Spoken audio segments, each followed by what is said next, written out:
You're muted. Brian. Yes, you should be able to let me just make sure here.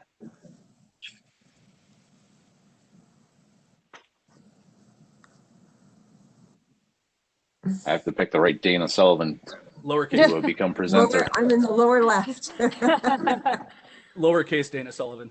Okay, Gwen, you're all set. You should be able to share content now. Okay, can you see that? Not yet. Okay, hang on. From here, and I should be able to do this. Why isn't it letting me do that?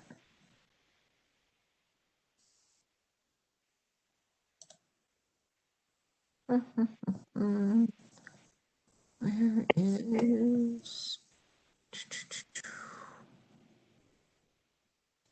When I go up to share, I don't get the option to share my screen. Are you getting that option, Gwen? Now I am. Okay.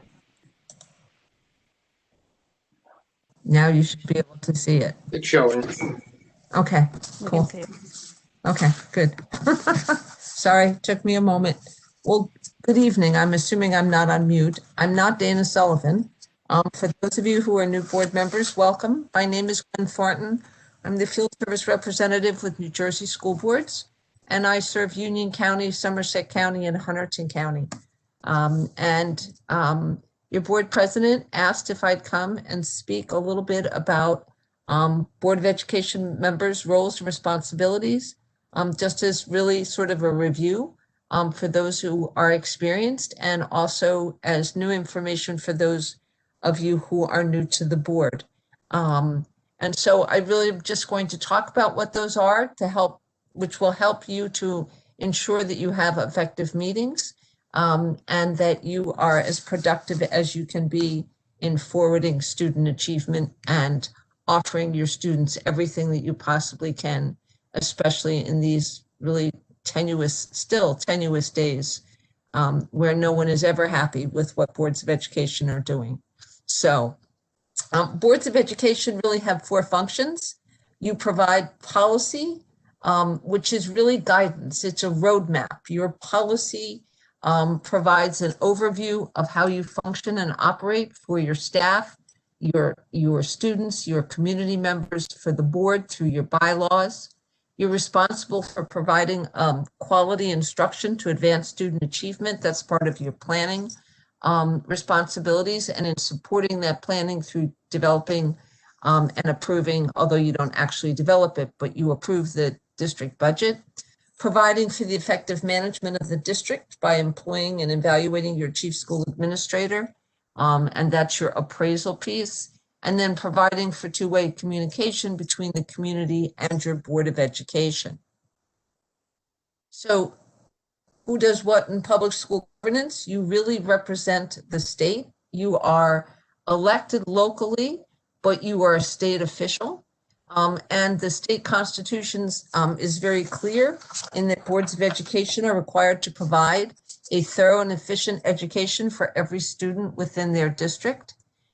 You represent your entire community, but as state officials, you are of course required to ensure that your district is following all state, federal rules, statutes, regulations, the state Board of Education mandates, and all of those things. So all of the executive orders that are coming out, of course, are things you have to comply with.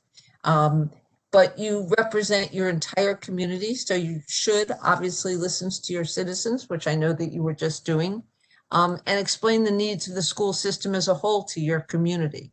So you really do act as ambassadors for your district with your community. And then you're responsible for all students, and every policy and action that the board takes should be based on what is best for the education of all students, ensuring that you're providing equitable opportunities for all students, whether you're talking about the curricular program or your co-curricular program. And so it's helpful to sort of know what the division of labor is between the board and the superintendent. So the board is really responsible for having a shared vision around what you want to see happen in the school district, that sort of long range vision about what students need to know and be able to do as they move forward from Westfield on out into the world when they graduate and leave. You're responsible for developing collaboratively with your administration very focused goals around how to improve student achievement. You're responsible for the development of policy that will be implemented by your administration, because you are the what people. You say what you want to see happen. You should be able to say why, what it is you want to do, what will it achieve for kids. And then you take action through voting. Your superintendent, on the other hand, is the means, the how it happens. So when the board sets goals, the superintendent develop action plans that will move the district closer to achieving those particular goals. Those action plans will lay out who is involved in terms of personnel, how it's going to happen. And then the superintendent recommends and implements whatever the board recommends to the board, and then implements what the board approves. But all of this division of labor, of course, is based on mutual trust and communication between the board and the administration. So as policymakers, you provide the administration with direction and imperatives for action. So well-crafted policies minimize ambiguity between the board and your administration.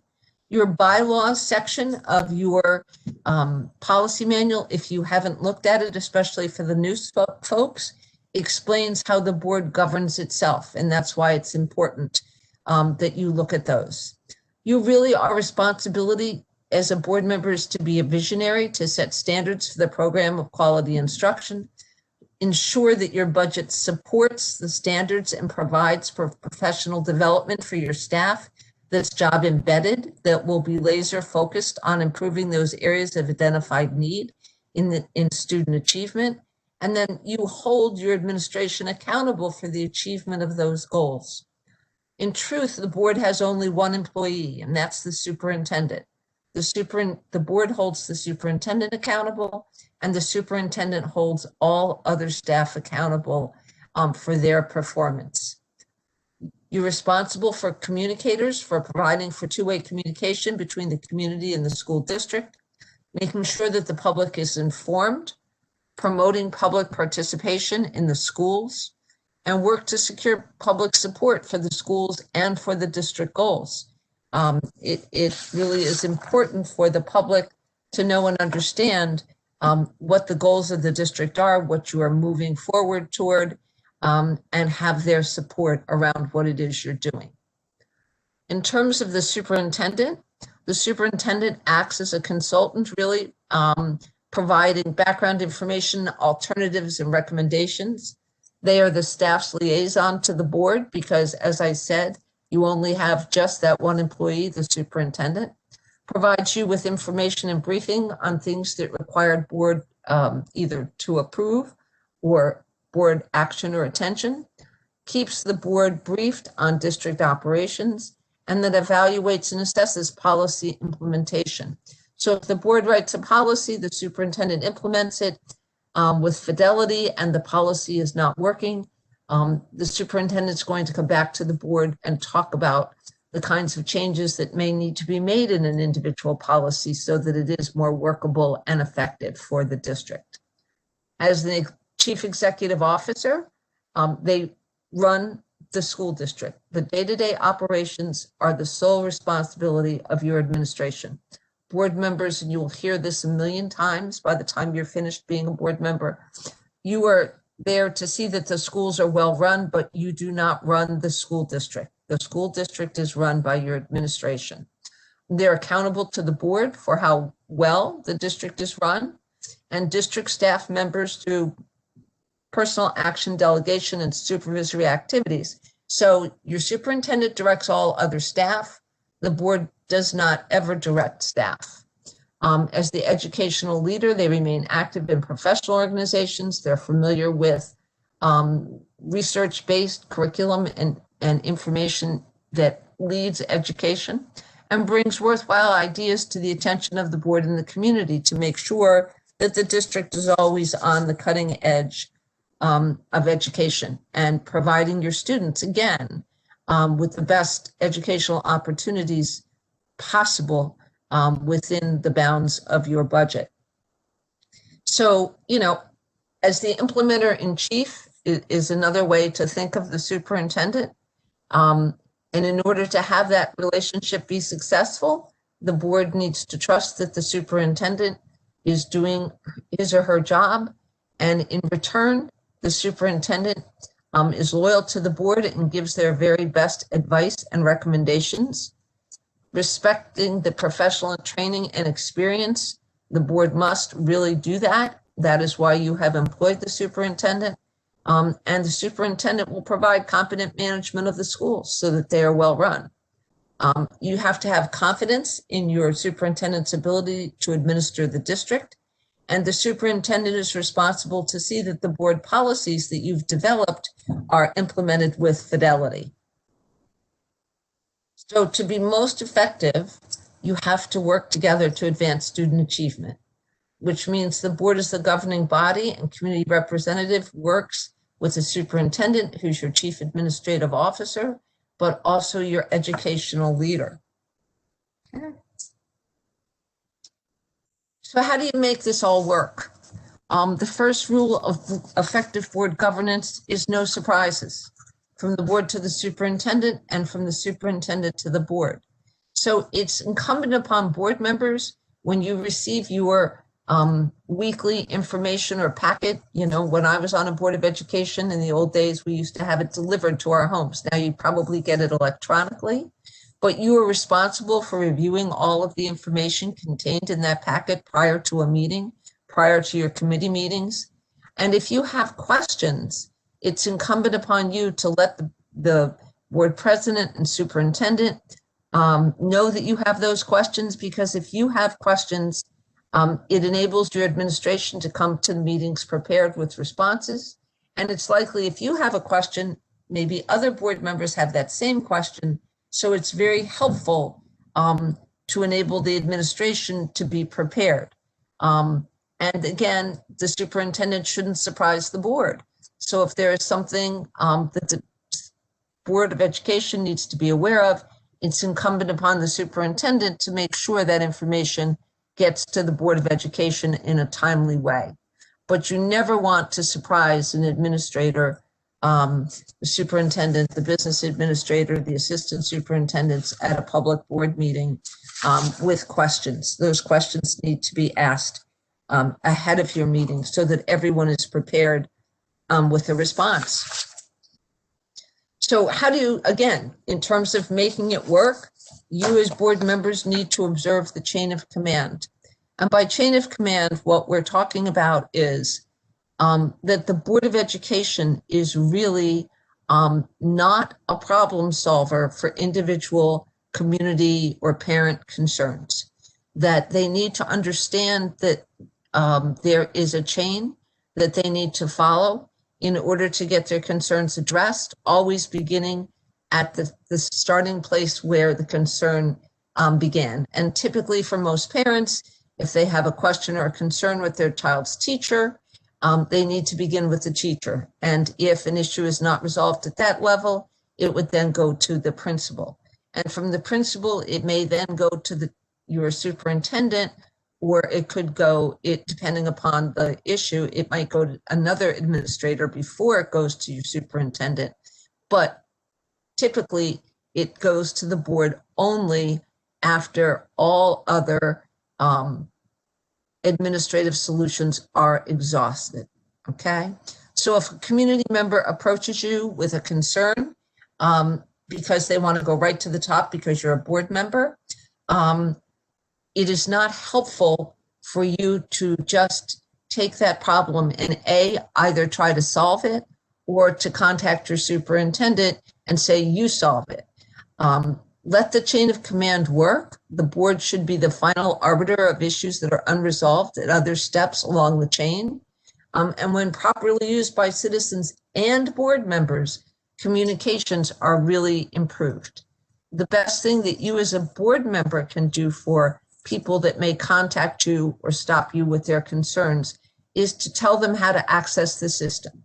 So if they're having difficulty, let's say with a bus issue, they need to contact the busing coordinator. If they're having a concern with an athletic coach, they need to contact the coach and then the athletic director and then the principal, and then it would work its way up the chain of command. But you cannot solve their problems for them. Teachers should not be contacting and reaching out to board members to have you solve their problems. They too have a chain of command. They need to speak with their supervisor, and if they're not satisfied, then they can go up the chain that way. In addition, they have an association that can provide them with assistance if they have an issue. Every building has a building rep. They have a grievance process. They have a way to have their voice heard. So observing that chain of command is really critically important to board members being successful and for supporting their administration adequately, okay? You need to make sure that you're staying within your lane. Board members have no legal status other than that of every other citizen in your community, except when you're sitting with a quorum of the board in a legally constituted meeting. You had a legally advertised constituted meeting this evening.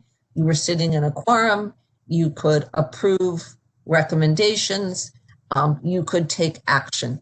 But once that meeting is adjourned, you no longer have any more authority than any other citizen in your community. So sometimes members of the public think that you have the ability to make changes in the district, to act unilaterally, and you do not. The only time you are authorized to act is when you're sitting at a legally advertised meeting of the board, okay? And as individual members, as individual board members, you cannot direct the superintendent, make decisions on behalf of the board, take actions for the board, or speak for the board. Bylaws probably say that the board president is the spokesperson for the Board of Education and that the superintendent speaks on behalf of the district. No committee can bind the board to take action. Committees can only recommend that a board take action, but only the full board has the authority to approve committee recommendations. Only the majority of the full board can direct the superintendent to take action. So as individuals, you have no independent authority, even when you are seated at a board table. You have every one of the 9 of you has one vote, and when a majority makes a decision, that binds the board. But that is the only way that the board takes action. Okay, so keeping that in mind, the essential skill really is being able to count to 5 or whatever the majority of your board is. If you're a 7-member board, it would be 4 board members. So my point is that if you want to make change or you want something to happen in your district, you have to make sure that you have convinced a majority of your colleagues that what you have in mind is beneficial for the district, because the board only takes action with a majority, okay? All decisions that the board makes are done by majority rule, okay? The real power of the board, though, is in finding common ground on behalf of the whole community. And common ground can only emerge when all voices are heard, which means that a board that runs roughshod over the minority of citizens or board members may be headed for trouble. But you need to understand that 1 or 2 board members cannot set an agenda, cannot commit the district to purchasing something, cannot change the curriculum. Only a majority of the full board have the authority to have the board act, okay? So that's an important piece to remember, which is why I say counting to 5 is important, because that's a majority on your board. So A majority would have to agree with you to make a particular change, to create a new policy, to revise a policy, to put turf on a field, to whatever it is that the board determines is important, okay? You are also required to abide by the code of ethics, and this is very specific, and it is important to know that you're required to uphold and enforce, and I talked about it when I began, all the laws, rules, regulations of the state BOE and the courts, that you will make all decisions in terms of the educational welfare of all children and do your level best to meet the needs of all children. In other words, to provide equitable opportunities for students to find success. You're required to confine your board action to policymaking, planning, and appraisal, meaning you don't involve yourself in the day-to-day operations of the district, which again is related to not administering the schools, but together with your colleagues, see that they are well run. Recognizing that authority rests with the Board of Education and making no personal promises nor taking any actions that would compromise the board. You're required to uphold confidentiality, meaning that anything that happens in closed session remains in closed session. There's a process by which information that is discussed in closed session, once the need for confidentiality has passed, can become public. There are some pieces of information that are confidential and discussed in closed session that will never be made public. Most of those are in relation to students and personnel, okay? But you're responsible for, providing your public with accurate information and interpreting your community's aspirations into effective goals that will move the district forward. You're required to refuse to surrender your independent judgment or use the schools for personal gain. You're required by law to vote to appoint the best qualified personnel after consideration of your chief school administrator's recommendation. You are also required to support and protect school staff in the proper performance of their duties. And you are also responsible for referring all complaints to your superintendent and act only after the failure of an administrative solution. So again, you are not the problem solvers, you are the visionaries, you are the folks that say what you want to have happen within your district, okay? We talked a little bit about communicating with your community.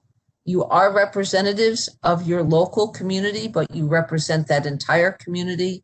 And when you think about it, every group within your school district, whether you're talking about your staff or your administrators, all have a process by which, and community members, because they have the ballot box, right? They can vote, have a way to have a voice in the educational process. The only people that don't have an organized process by which to have input are your students. So you really are the voice of the students. And I think it's very helpful to think of it in that way, that you were there to be the voice of students, to make decisions based on what's good for kids. But you're also ambassadors to your community, highlighting, the good things that are taking place in your schools, because in New Jersey, the average percentage of a population of a community that has students in school averages around 20%, which means that around 80% of your community do not have kids in your district. They either have no children or their children have aged out, like my kids, out of the public school system, or they send their kids to other kinds of educational institutions, but their support is critically important whether they have kids in the district or not, okay? So you do have the responsibility to listen to all citizens, those who do and don't have kids in school, and to explain to those who may have a specific or special point of view the needs of the school system as a whole. Because oftentimes they may not have the larger picture that you have as board members of the entire school district. They may only see it just from the microcosm of looking out their window. And for those of you who have just lived through the storm, I really noticed This time, with all of the wind of the nor'easter, one of my windows was really blocked by snow. And so it really did change the view and perspective that I had. And so oftentimes that is how it is for parents or community members. They're only seeing a limited view, a part of the whole. You have the privilege as board members of being able to see the entire school system in its totality.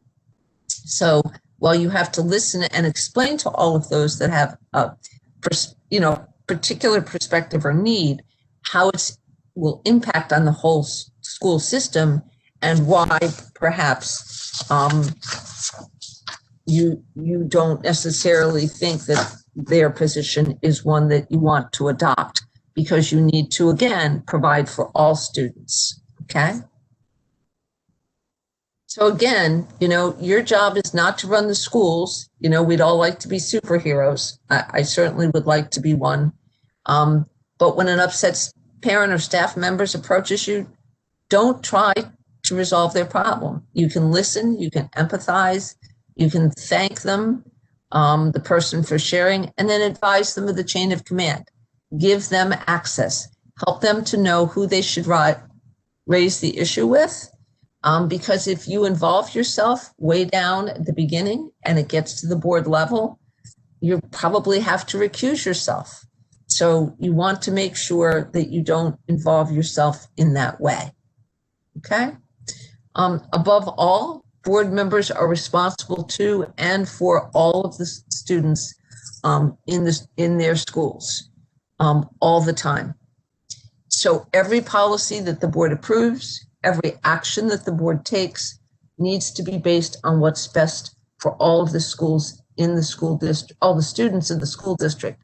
And that's actually incorporated into statute. Educational law is embodied in 18A, and the requirement that you meet the needs and do what's best for all students is actually articulated in that statute. Okay?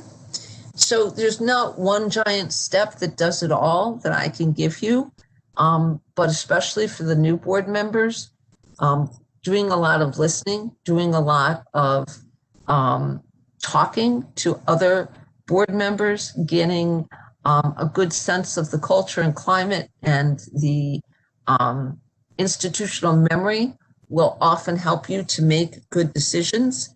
And so questions that you may have of things that I have not yet covered that you might want to ask about. Just unmute yourself and ask. Hey, Glenn, it's Brendan. Hi, Brendan. Could you just explain or expand on the board's role in hiring the staff, not just the superintendent, but lower down? Okay. So Just 1 second, Gwen, if you stop sharing your screen, then we can go back to the grid view so everybody can see each other. That might be better for the question there. Thank absolutely. You. Thank you. Absolutely. Thank you for reminding me to do that. Sometimes I forget. The board's role in hiring staff is that you should get enough information so that you are comfortable. The board's role in personnel is actually fairly limited. And just by way of a plug, we're actually doing a webinar on the Wednesday, the 10th of February, on the board's role in personnel, because it's very limited and it's really bordered by many statutes and regulations. So essentially, you should have enough information to make an informed decision, but the board's role in personnel is not to interview candidates. It's not to review every resume that comes in. There are very specific school ethic commission decisions around what the role of the board is in personnel. And it says that board members may, with the permission of the superintendent, for high-level administrative positions, participate only 2 at a max in observing those interviews and offering their assessment, while at the same time in the same decision saying they really don't think you should do it. So as board members, the kinds of questions that you can ask are, important for you to have enough information to make a good decision. So you can ask, how many people applied for a particular position? Do we have a job description for that position? Were there sufficient dollars budgeted for that position in whatever budget year you're talking about? Why is this particular candidate's background, experiences, training make them a good fit for the district? Why has this person been chosen? Why is this person so outstanding that you are recommending employing them? So that board members get a good sense. That is not micromanaging, asking those questions. So those are the kinds of things that board members can do in the area of personnel before you vote to approve someone.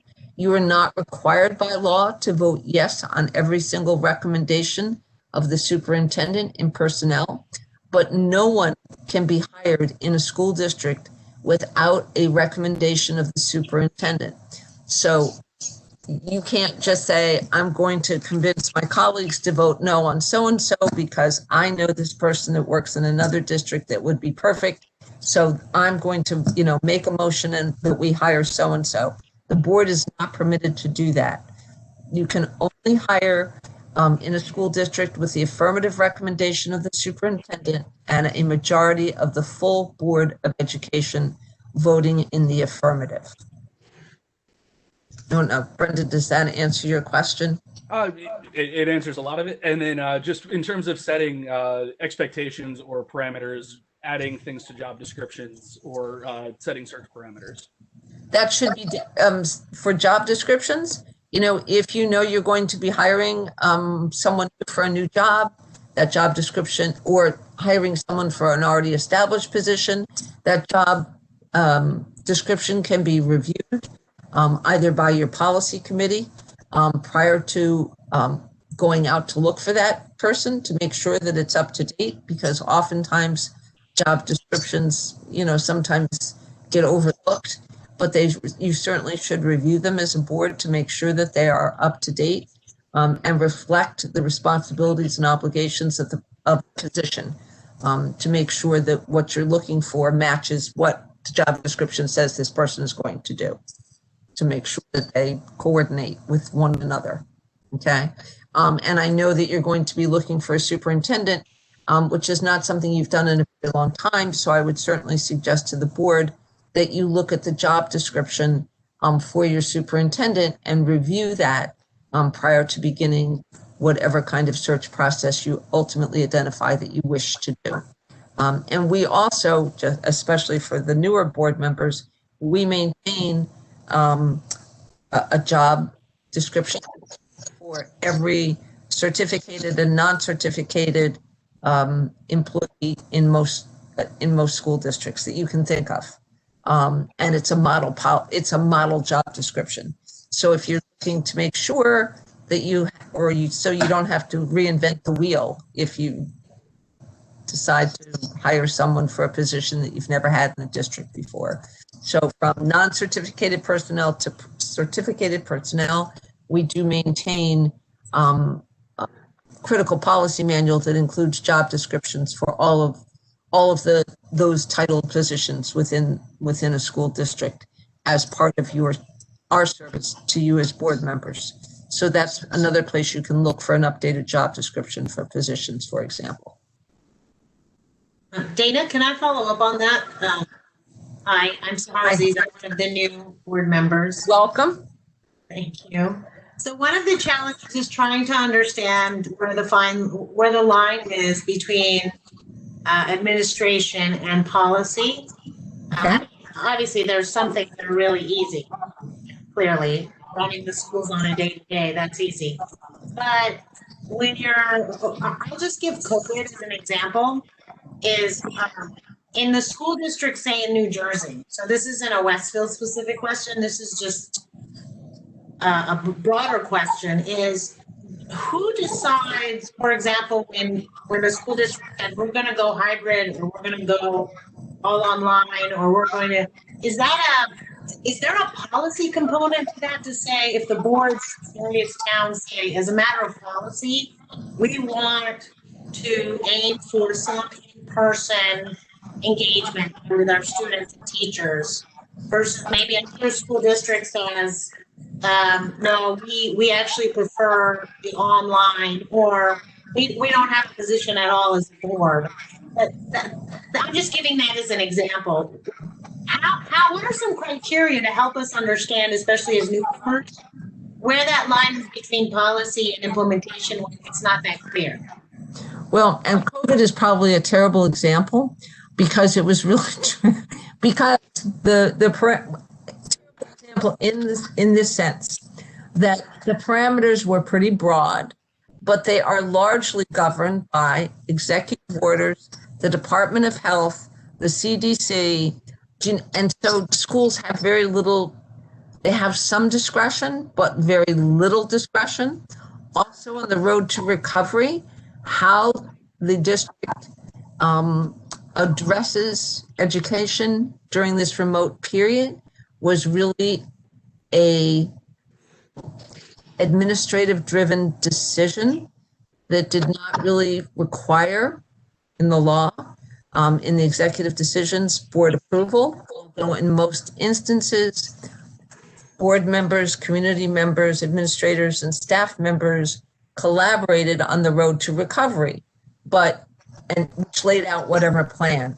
But oftentimes those plans have gotten waylaid by subsequent executive decisions, by having to, quarantine, track and trace, and by all of the other conditions that prevail, meaning the level of outbreak within your county, if your county red, orange, or yellow. I mean, there are all of these things that take it out of the hands of the board. That is not a policy issue, but your policies around what your fundamental beliefs are as a board around providing quality education should be expressed in your policies. And I know that that's a pretty general answer, but COVID is really a very difficult. At the end of the day, our students who are hugely successful with remote, and parents who would prefer it, and they're only comfortable with that.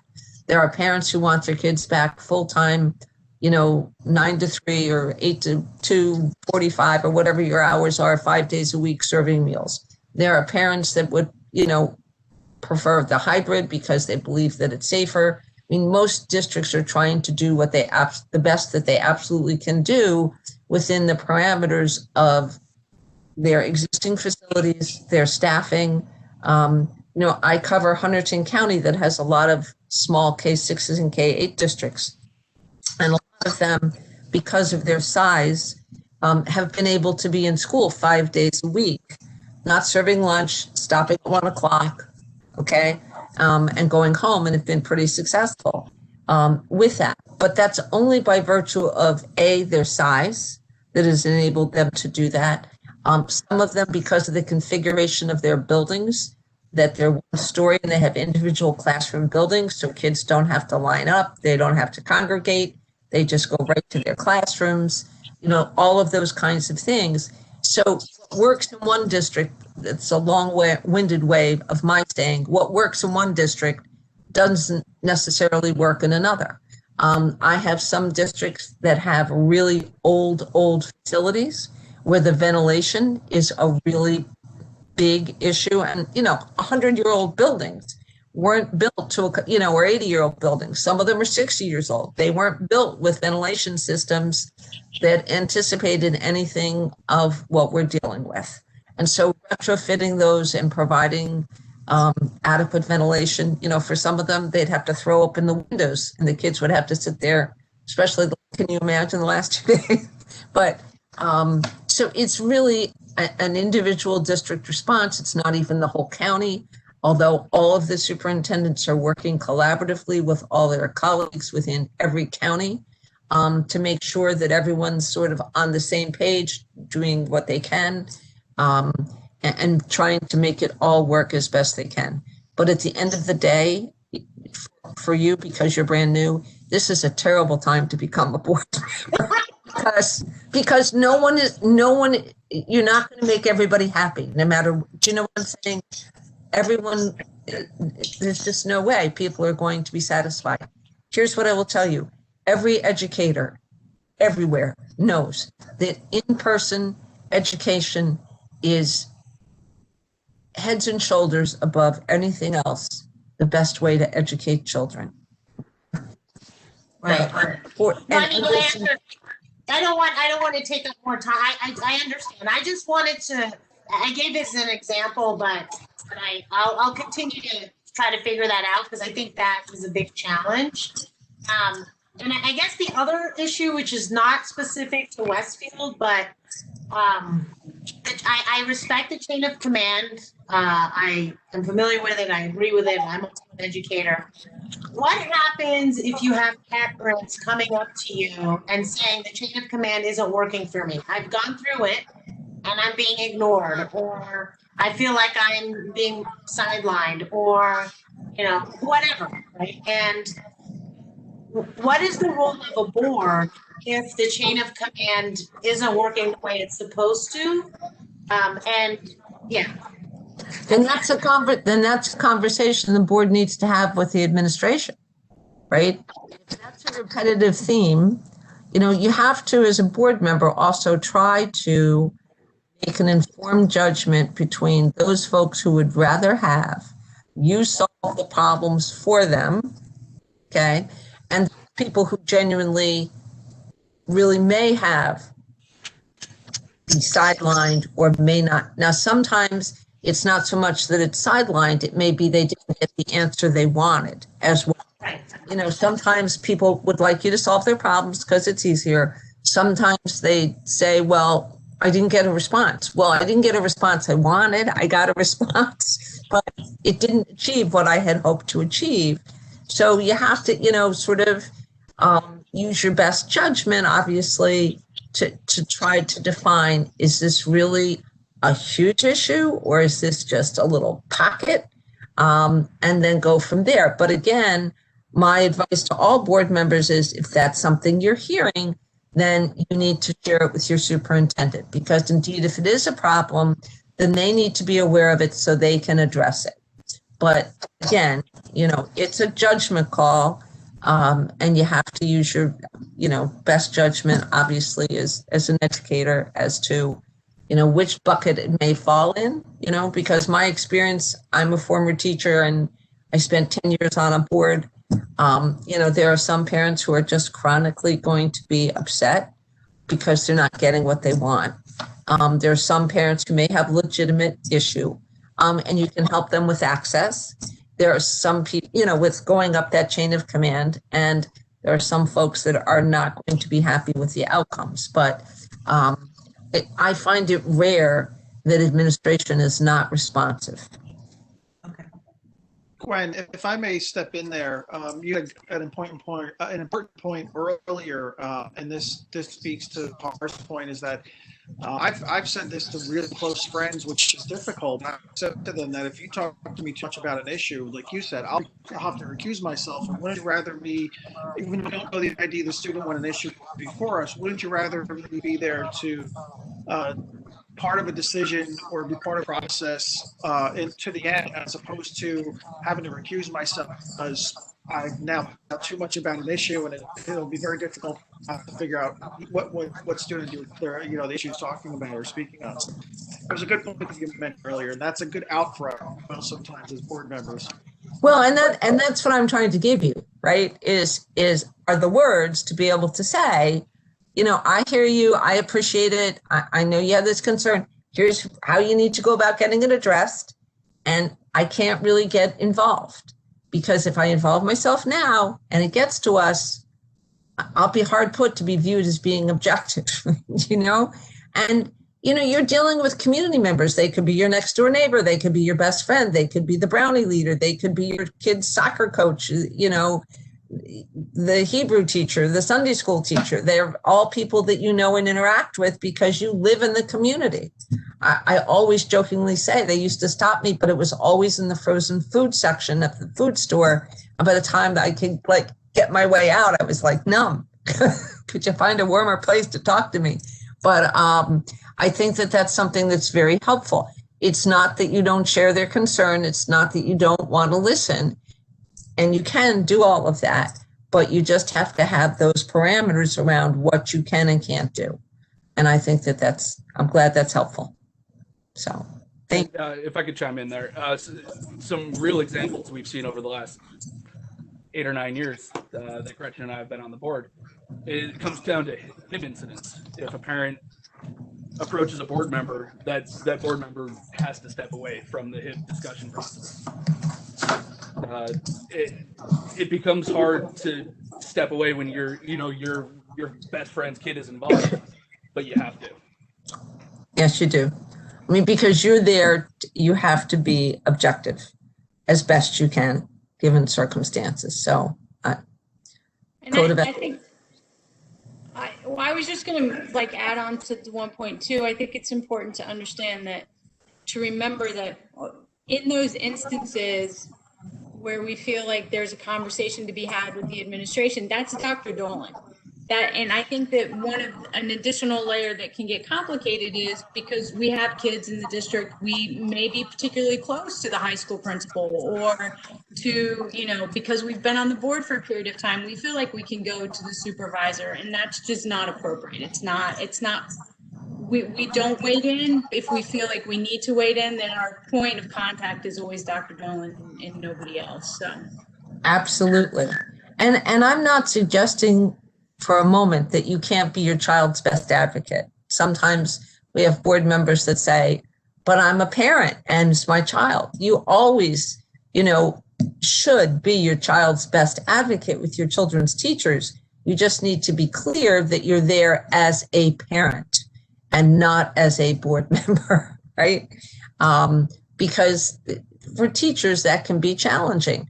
So you just want to make sure that if, there's an issue, you're very clear, you're there as so-and-so's mom or dad or guardian, and that you just want to discuss X as a parent.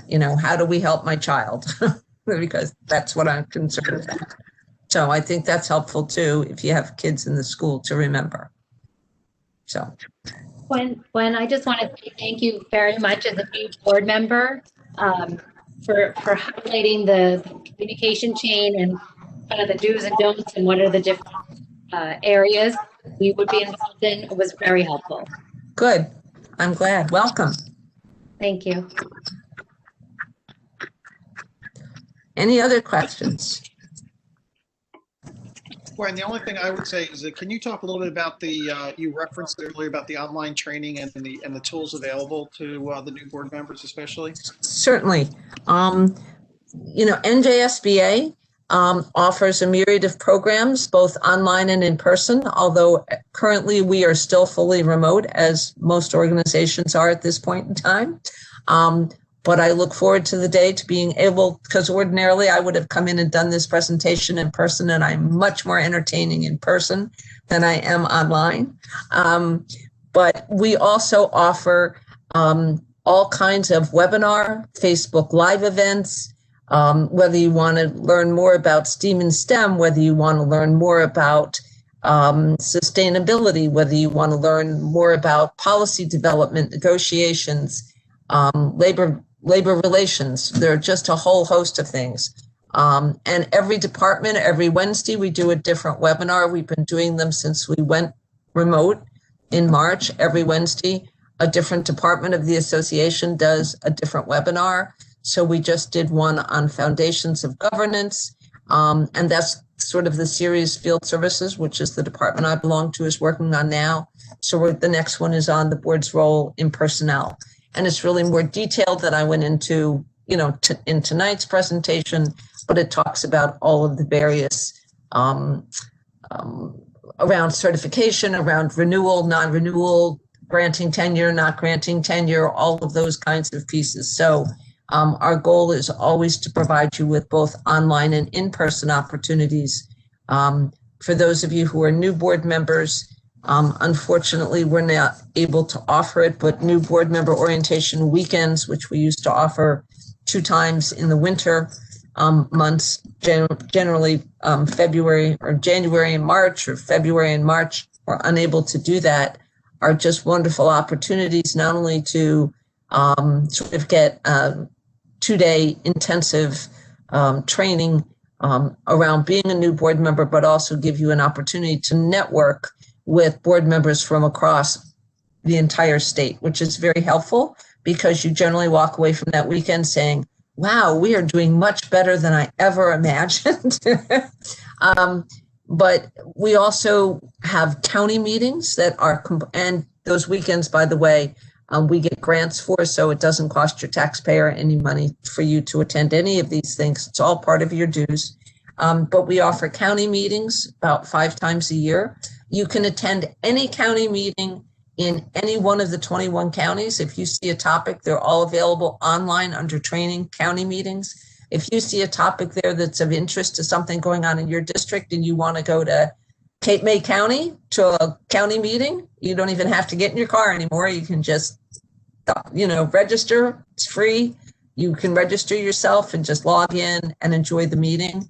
When we are back in person, we generally provide a light dinner and training again or information at those meetings so that they're wonderful opportunities to talk to other Union County board members, to talk about what's going on in Union County, and to talk to other staff members because there generally are other staff members available at the county meetings. We have a governmental relations department that is responsible for advocacy around policies that are good for all school districts, getting an update around what's happening in Trenton. So for example, there's a bill pending right now to be able to increase your free balance from 2% to 4%, and to reduce the requirements around transferring between funds, which with the pandemic would help to ease the financial burden a little bit. So, they're all, and you would get an update around that kind of legislation that would impact your district directly, is why I mention it, just because that happened to stick with me from my last county meeting. So those are all the kinds of things that we offer. You are always free, all new board members, to call me, email me. I don't talk to your superintendent about the fact that you call me. I don't talk to your board president about the fact that you called me. It's confidential. Sometimes when you're new, you might think, oh, this is a silly question. I don't want to ask a colleague because I should know the answer. I don't. You can always call me. I have heard unimaginable questions, lots of them. I'm happy to answer them. If I don't have an answer, I will put you in touch with someone at the association who can get you the answer. We have an attorney of the day. So if you have a legal question, again, because you don't have access to your board attorney, you can call our AOD, our attorney of the day, and ask a question. They're not going to discuss that with your superintendent or your board president or anybody else. They'll just answer your question. It's not legal advice, but it's information. And so we will give you as much help and support as we possibly can. I spend my days talking to board members and my evenings doing meetings. And I think I have one of the best jobs in the world because I get to work with really good people who are volunteering their time to help kids. And at the end of the day, January has just passed, and January was Board Appreciation Month.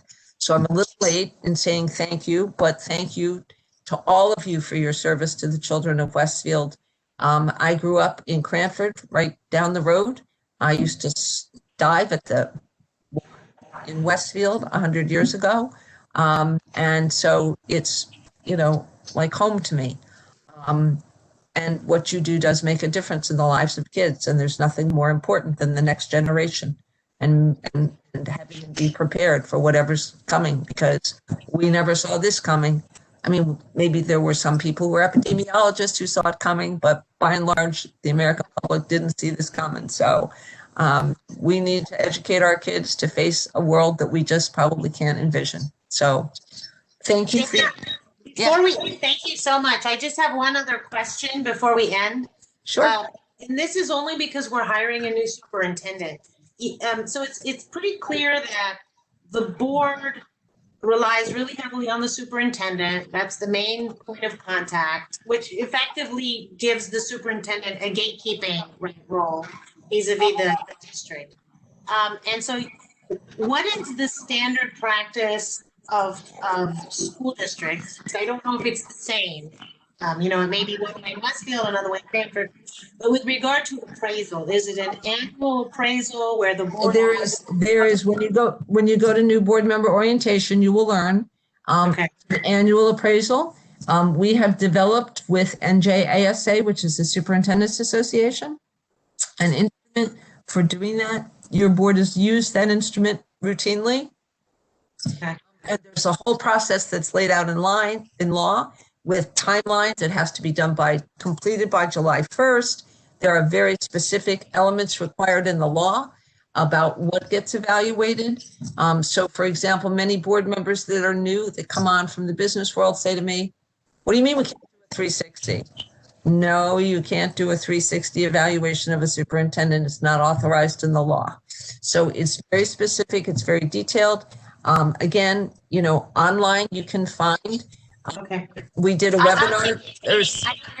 I don't want to take other people's time. I mean, I just wanted to know that, but I will take the orientation training. Thank you. Okay, but that's required training for new board members in statute. You have to be trained on that. So, okay. All right. Well, thank you very much. Wait, real quick before you go. Yes. Just three things that I wanted you to touch on. When it comes to board emails and Open Public Meetings Act. Okay. Who should be responding to board emails, and then reply all and all the. Okay. So social media is a real slippery slope. Keep in mind that all of your emails, all of your texts are all discoverable. So don't put anything in a text or anything in an email you don't want to see on the front page of the North Star Ledger. Okay? I'm not really being funny. I'm absolutely serious.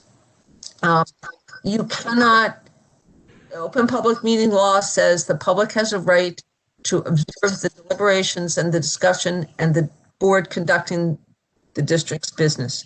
Therefore, you cannot use email to discuss district business in a chain email because you could be involved and violate the Open Public Meetings Law if you got to a majority. So you should only use email for informational purposes. Such as if the superintendent sends out a memo, you read it, but you never hit reply all because, again, you don't want to foster a discussion. So if you receive an email from, say, a committee chair with information, or you receive an email from the superintendent or a colleague that has information, you can write back and ask a question, but do not reply all because it'd be violative of the Open Public Meetings Law and the spirit of that, the Open Public Meetings Act. Because if you have a majority of board members together, it constitutes a meeting, it has to be advertised and open to the public. And the public has a right to comment. So if you're discussing district business on email, you are subverting the intent and the letter of the Open Public Meetings Law. And additionally, anything can be hacked, as we have seen. Anything can be hijacked. Words can be taken out of context. So be very, very mindful of that. Certainly picking up the phone is a lot safer than putting something in an email. And so while I understand that it's quicker and it's easier, people have mistakenly sent emails thinking they were sending it to one person to another person and it went to somebody else. Something can be forwarded. And again, use of social media, Facebook, Twitter, you are public officials. And so you are held to a higher standard. And, sometimes board members say, well, that abridges my freedom of speech. Well, yeah, in a certain way it does, but you ran for election and you wanted to be a public official and now you are. So now you have to be very mindful of how you use those things. Do not belong to any closed Facebook group because you cannot be certain that in a closed Facebook group that there aren't a majority of other board members. So even if you're just discussing, play dates and the best places to sled in Westfield, it could include a quorum of the board and you wouldn't know it. So you have to just be very careful. And board members, in fact, the School Ethics Commission that we interact with regularly, in terms of reporting mandatory trainings and so forth, asked, right now they are besieged by cases regarding board member use of social media. And I would say inappropriate use of social media. And we live in a highly charged, politicized age. And so things that you may think at one point as a private citizen might have been appropriate to say in an email as a public official are not. And so just be very, very careful and mindful of that. Okay. Yeah, thank you, Glenn. And then just since you brought up the School Ethics Commission and confident and recusals, what are the latest PERC rules? Because I know they changed.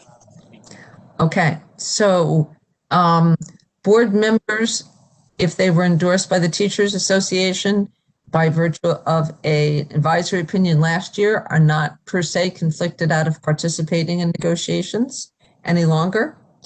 But if you have a family member employed in the school district, you cannot participate in any way in negotiations, nor setting parameters for negotiations, nor voting on the contract. If you have a family member who is not in the district, but is a member of the same or similar statewide association, meaning they're AFT, American Federation of Teachers, as opposed to NJEA, so they lump those together.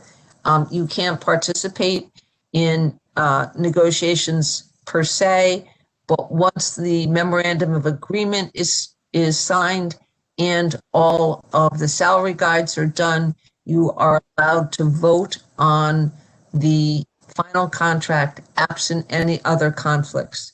Those other conflicts would be as if your family member was a building rep, was on the negotiating team of the district in which they are working, or an officer of the association of that school district. So those are sort of the overall parameters for participation.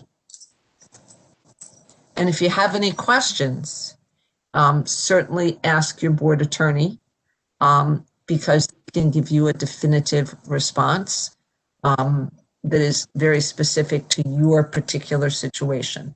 Because relatives has that broader definition that includes your parents, your brothers-in-law, sisters-in-law, whether by blood or marriage, nieces, nephews, a whole host of folks, almost everyone that you can think that you're related to, short of second cousins.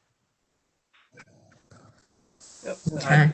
Thank you there. And just the last one, since we're our virtual meetings, the need for confidentiality, particularly when it comes to executive session, and best practices that you can recommend for how to maintain that. Making sure that whatever room you're in is secure and that there is no one that is within earshot, and making sure that you are alone in a secure location. And by secure location, I don't mean, you have to go to a lockup, but you just want to make sure, that your spouse and your children are not within earshot, because those things are not to be shared with anyone beyond the board. So those are my best recommendations. It's hard. You got to take it on trust in large part. Has the School Ethics Commission given any opinions or decisions based on executive session disclosures? No, because of the executive orders, there was no other way for districts to be able to proceed. Most districts do a separate phone call, a separate Zoom meeting, or a separate WebEx meeting from their general meeting to ensure there's no one else on the call. But they're taking it on faith and trust that board members are abiding by, making sure that they are by themselves during executive session, and that no one is, other than their cat or their dog, perhaps, is with them. Animals are allowed, people are not. Thank you. That's the end of my list of bullet points that I want to talk about. Brendan, I appreciate bringing this up. I have to say that as a new member, I'm a bit confounded by. So here's the rock and the hard place.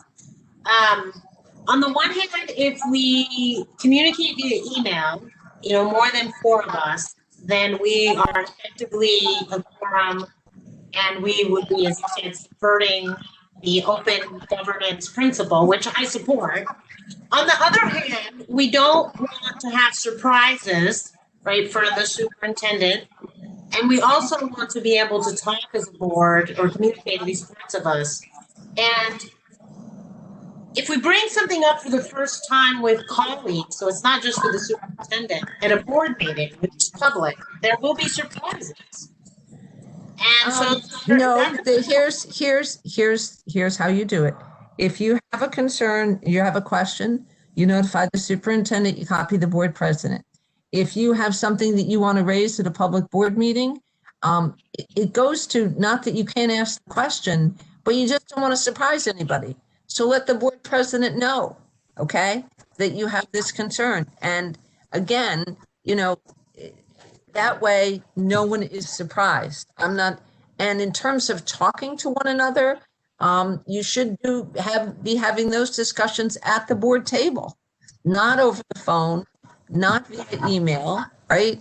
Because the whole concept of a Board of Education is that there's collective wisdom in 9 different voices, perspectives, background, experiences, and that you will come to better decisions having had those discussions together at the board table, okay?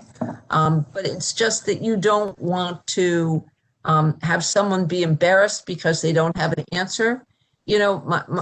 I had a board member that was a finance person, and he'd always find that one thing on the bills list and ask the BA, what is this? Well, there are thousands of things on the bill list. The BA does not have them all committed to memory, right? So if you just contacted the chair of finance and said, I have this question on the bills list, can we figure out what this is ahead of time?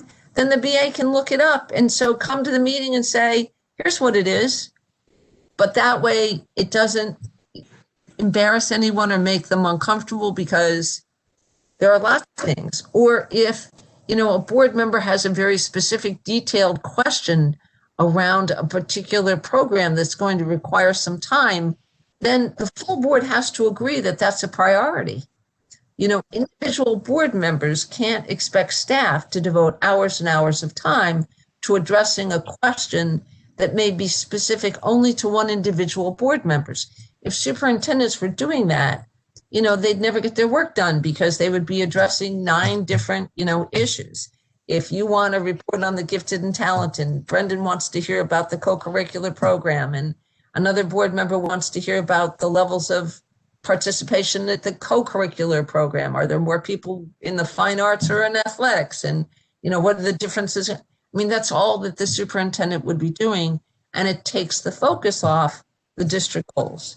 And really, it's those critical district goals that are set that drive the direction of the district and should drive the work of the committees and the Board of Education. Okay. So it sounds like it will be directed at the committees then, because I get your point, and I'm actually mentioning this because if on the one hand, one wants to have those open conversations, and I think it's exactly what we're supposed to do. But there are also different cultures in different institutions. I've been in institutions where people have no problem kind of openly discussing things for the first time and seeing where it heads, and everyone's civil, but it's not a guarded environment. I've worked in other places where people are very guarded, want to know exactly what's going to happen, and they interpret kind of a free-flowing conversation. They misinterpret it, right? They think that it might be adversarial. They might think that it's ill-intended, as opposed to informational discussion. Right. Yeah, exactly. And so I have to say, and I tend to lean, my temperament, I think my colleagues are figuring that out, tends to be more for the free-flowing, open, and let's just discuss, and we're all acting in good faith, and we're just trying to figure things out. But at the same time, and you can't. I'm just trying to find kind of how to do this in a way that allows board members to be engaged in their oversight role of policy, but at the same time,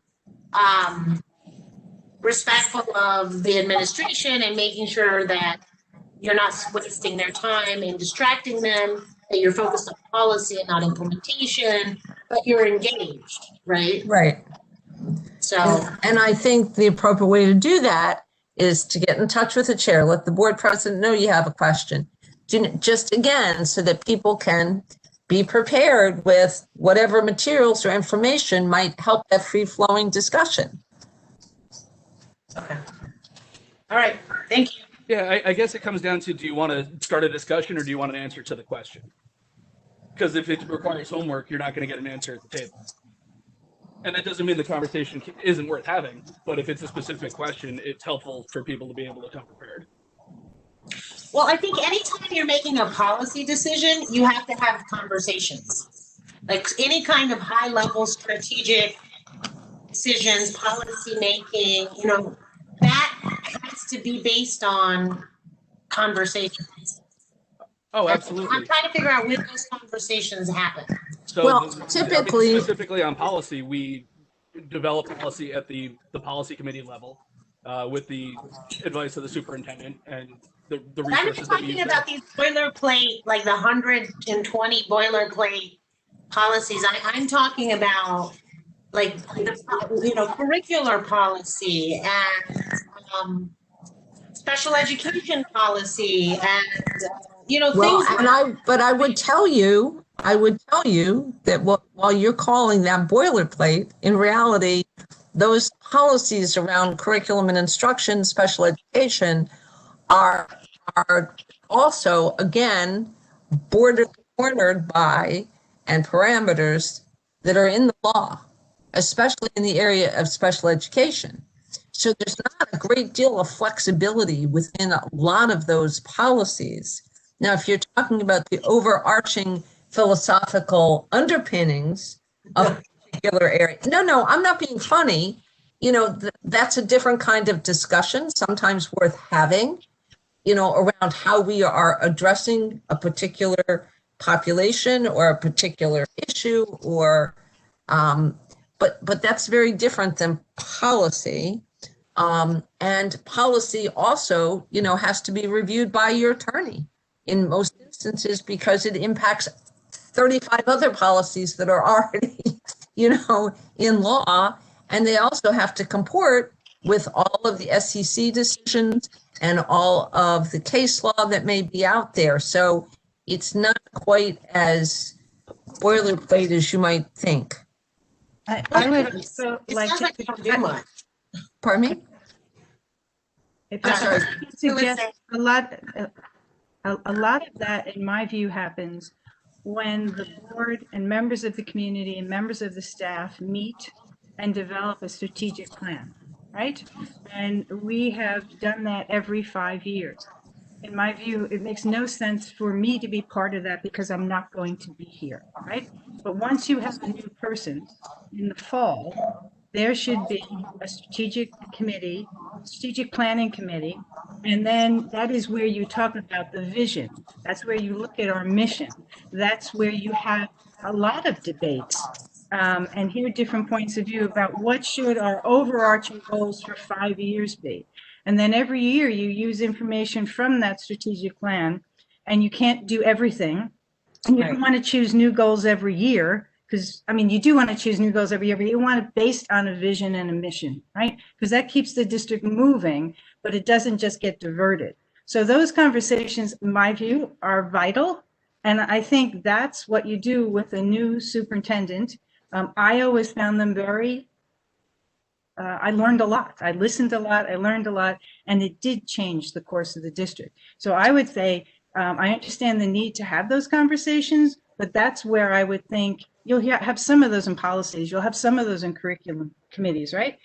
But you're really going to have it when you sit down to do a new strategic plan and you have members of the community joining you and you have staff joining you. And those have always been valuable in my view. And they are very valuable. I would agree with you. They're absolutely valuable. And you pull your annual goals right out of your strategic plan because it's all aligned to what you want to achieve over the next 3 to 5 years. And that is typically where you would find discussions around, what is the community's vision? Has it changed? Is it different? How do we reflect, recalibrate, and reimagine after this pandemic? I mean, I think those are the kinds of questions that all boards are going to have to be asking and answering, because I don't think we're ever going back to whatever we consider the old normal.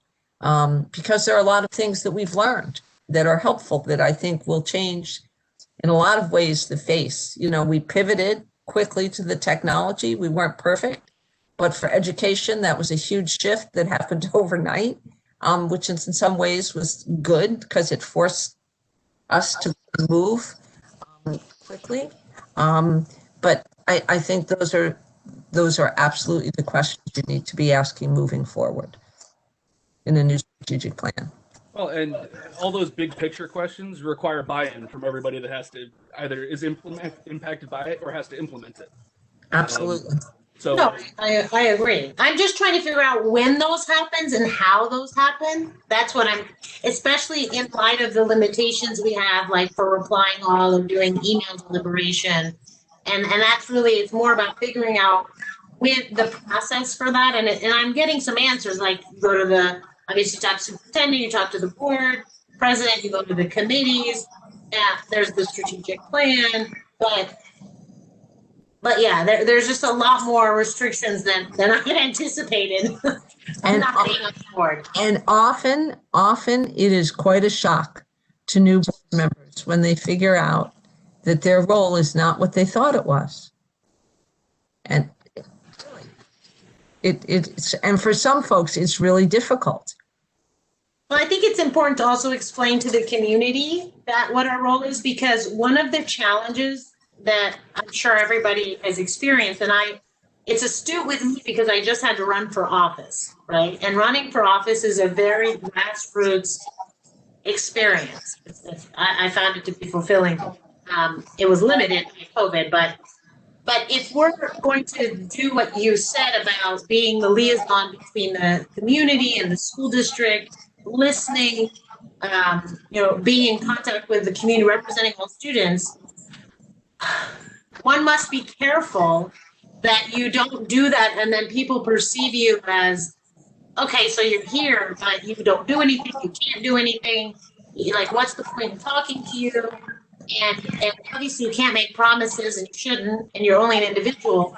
But I do think it's important that the community also understands that when the board is engaged with them, what they can and cannot do, so that they don't then get upset. They're like, well, what are you doing? I'm like, what's the point of you being on the board, whether it's me or anybody else? Like, aren't you guys elected by us? You represent us, and we've got some systemic concerns, and we want you involved, right? But then I would encourage them, and I think one of the more positive outcomes to the pandemic has been that it has increased geometrically the number of members of the public who are present at board meetings. So they're finally getting to see how you operate, what it is you can do, what it is you can't do, and have greater understanding. I will tell you that campaigning is dramatically different than governing, okay? Right. And so, you have to put aside that campaign piece and begin governing. And they're two different, dramatically different experiences, okay? And, we've seen what happens when someone can't stop campaigning continuously over a period of time. You just churn, right? Like, who are you talking about? Who? I'm just kidding. But it was like it was a constant campaign mode rather than a governance mode.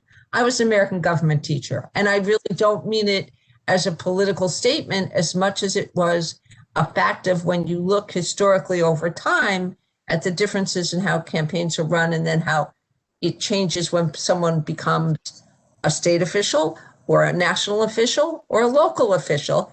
You can promise them the world when you're campaigning, but the realities of governing are dramatically, and I'm not suggesting you promised anybody the world, but the realities are dramatically different, okay? And so I think that that's something that is difficult sometimes for new folks to really come to terms with. I find people who are either educators and people who are in business who are used to making really quick decisions, like, we can fire that person. Well, that doesn't happen in education. There's a negotiated agreement. They may have tenure. And what do you mean we can't make that decision? Well, because you can't. It doesn't work that way. And educators, but keep in mind that even as an educator, and I was an educator, retired from teaching, raising my kids, when I sat on my board, you're sitting on the board as a layperson. So you can use your background, experience, and knowledge as an educator to inform your work, but you're not there as a teacher. You're there as a citizen of Westfield. The same way I was a citizen of Bridgewater sitting on that board. Now, obviously, I was most interested in curriculum and instruction, but I learned a lot over a decade. And so, it will be fun, but it's an adjustment.